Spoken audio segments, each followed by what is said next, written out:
for the draft if you're going to do it, and if that being the case, I think that ends them up with Trey Lance. Yeah, Lance is a name, if you don't already know, you will as we get closer to the draft. How about Washington? Who'll be their quarterback? Well, you know, these guys are kind of flying under the radar. They did win their division last year.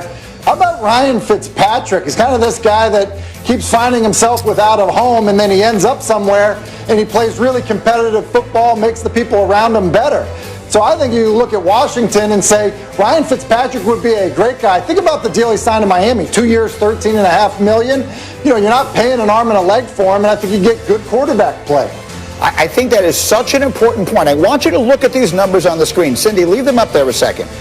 Ryan Fitzpatrick, over the last 3 seasons, has a better QBR than Deshaun, a better completion percentage than Tom Brady, more yards per attempt than Russell Wilson, and a higher touchdown percentage than Dak Prescott. In other words, what we're trying to say here is, while no one pays any attention to it at all, this is not, you know, your grandfather's Ryan Fitzpatrick, the guy that we always used to think was incredibly inconsistent and made the huge mistakes and everything else. He's been a genuinely terrific quarterback the last couple of years, and no one takes it seriously. So I think the point I'm trying to make here, Kimberly, is, and I made this point on the radio a couple of weeks ago, in this game of quarterback musical chairs, someone is going to wind up with Ryan Fitzpatrick, and their fans are not going to be excited about it. But those numbers suggest there's an argument to be made that they're actually winding up with an excellent quarterback. Kimberly, what do you think? As somebody who has watched Fitzmagic in person, I love it. In year one, as long as you keep him for 1 year, he's great. What we saw in Miami, put up great numbers. But more importantly, he was a great guy for Tua. I know at the end of the season there were some hurt feelings about being benched for Tua and all that, but Ryan Fitzpatrick, the guy belongs in a Canton just for the fact that he is still playing. And everywhere he goes, he seems to reignite his career.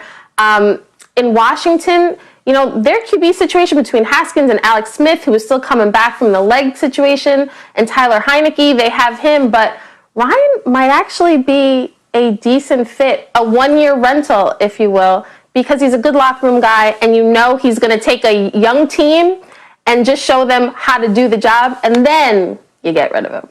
Well, look, Mike Tannenbaum, Hembo put the numbers up there. The Washington football team had the worst quarterback play of any team in the NFL last year. They still went 7-9 because that defense is that good. You put a guy like Ryan, I don't know what their other options are, but you put a guy like Ryan Fitzpatrick on there, to me it becomes a very interesting situation. Mike T, what do you think? Yeah, I totally agree. You win for today with Ryan Fitzpatrick and that top 5 defense. You're also developing Tyler Heineke maybe for tomorrow, so it makes a ton of sense. I think they would compete with Dallas, assuming that Dak Prescott is back for the division. Like you said, it's a really, really good defense. They got a couple really intriguing young skill players in Terry McLaurin, Antonio Gibson. So this makes a ton of sense to me. It's a little bit under the radar, and they already signed Heineke to an extension, which I like. So this really fits, checks a lot of boxes for both sides. And so, Tim, just to finish it up where we began it, which is with you, whether it is Washington or somewhere else, and we were just asking you largely to guess here, I think the larger point is the one that I made when I was asking Kimberly. Some team is going to sign Fitzpatrick. Their fans are not going to rejoice about it. But the truth is they're getting a much better player than they realize. Do you agree with that? I do agree with that. And Greeny, you said, I don't know what the other options are. Look, maybe you're talking about Cam Newton. Maybe you're talking about a trade for Gardner Minshew. That's what you're talking about. With where Washington's picking in the draft, they'll probably lose out on some of these guys coming out. And so, yeah, and then throw in the contract. Look, I just said, he signed a 2-year, $13.5 million deal in Miami. So you're not talking about paying him anywhere near starter money. You're just not. And so, yeah, good quarterback play, cheap contract, and by the way, a great leader and guy in the locker room. Absolutely. And with all due respect to Cam Newton, who's had a sensational career, you watch the two of these guys play last season. There's no comparison. No comparison between what Ryan Fitzpatrick looks like he has left right now and what Cam does. So we will say, I think that is an intriguing one to keep a close eye on. The most intriguing quarterback situation, obviously, is the one in Dallas, where the Cowboys have a huge decision to make this offseason. You could sign Dak to a multi-year deal, or you could franchise tag him again. Cowboys legend Drew Pearson issued a warning over the weekend about this. It's worth listening to. Where do you go if you don't sign Dak? And if you let him go, and especially if you let him play under the franchise tag this season, and you don't sign him anywhere along the line to a long-term contract, Dak ain't going to be here after that. Dak has a tremendous influence in that locker room. He is the leader. He sets the pace, much like Roger Staubach set the pace for us. That's what Dak's real value is. Okay, so Kimberly Martin, explain, because it feels like we talk about this story constantly because it's been going on now for 2 years and change. But this is a critical week for this story. Kimberly, for those who don't know, why is that? Well, deadline spurs action, and tomorrow starts the 15-day window for teams to designate franchise guys and transition guys. And it's expected that the Cowboys will franchise Dak for the second straight year. But this time, it's going to cost over $37 million if he plays under the tag. So hopefully Jerry Jones listens to Drew Pearson, because we've all been saying the same thing about getting a deal done. Well, yeah, exactly. And Mike Tannenbaum, I feel like you're the one who's been saying it the longest, but we understand where they sit right now. So Dak is sitting on $37 million guaranteed dollars this year, and he knows it. So that's where any conversation begins, I suppose. If you're Jerry Jones and you make up your mind, I have to get this deal done now no matter what else happens, where is it? What is it you're offering? It's $40 million a year and nothing below that, because that's what Deshaun Watson signed for, and it's at least 3 years of guaranteed money. And you have to get the deal done ASAP, Greeny, because the cap is going down. That $37 million is taking a higher percentage of the cap. They need a massive amount of help on both sides of the ball. There's tremendous amount of pressure to get this deal done within the next 15 days so that franchise tag would come off their books and get a lower cap number. And if the hang-up is years, which is what we're hearing, that the Cowboys have wanted a longer deal and Dak does not, you're going there. Whatever it is he wants, you're giving him 3 years if that's what he wants?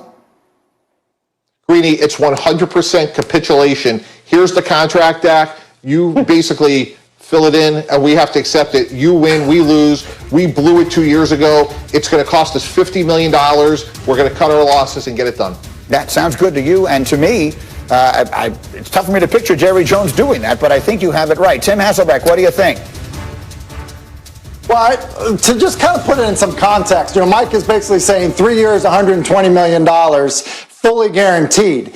If they would have done this deal a while back, think back to the deal Kirk Cousins did. 3 years, $84 million, fully guaranteed. So you were more in the realm of that kind of neighborhood of contract, but by waiting, that's the kind of money they costed themselves. And, last year it sounds like they were trying to push it to a 5-year extension.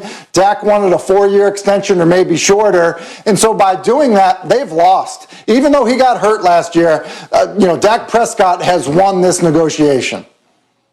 Okay, Tim Hasselbeck, outstanding. Let me then go through the final piece of the program today, which is, we have asked each of you today to predict on the program what will be the biggest story of this quarterback week. Quarterbacks have been in the center of everything, so let's find out from you what you think is going to be the biggest storyline this week. Tim, what's the biggest storyline this week in the NFL?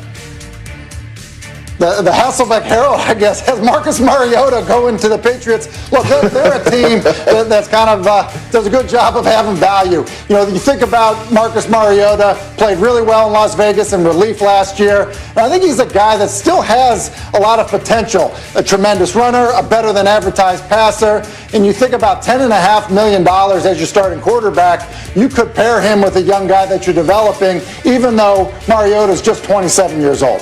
A really interesting one. Tannenbaum, how about you? What's the story this week going to be? Drew Brees officially retired. He already renegotiated his contract down for cap relief. He needs to retire, make it official this week, and simultaneously get Jameis Winston under contract. He's the heir apparent in New Orleans. Both those things should happen this week. Yeah. Tough to watch him walking off that way, but it does appear it was the last time we will see him in a Saints uniform. Kimberly, how about you? What will be the big story in the NFL this week?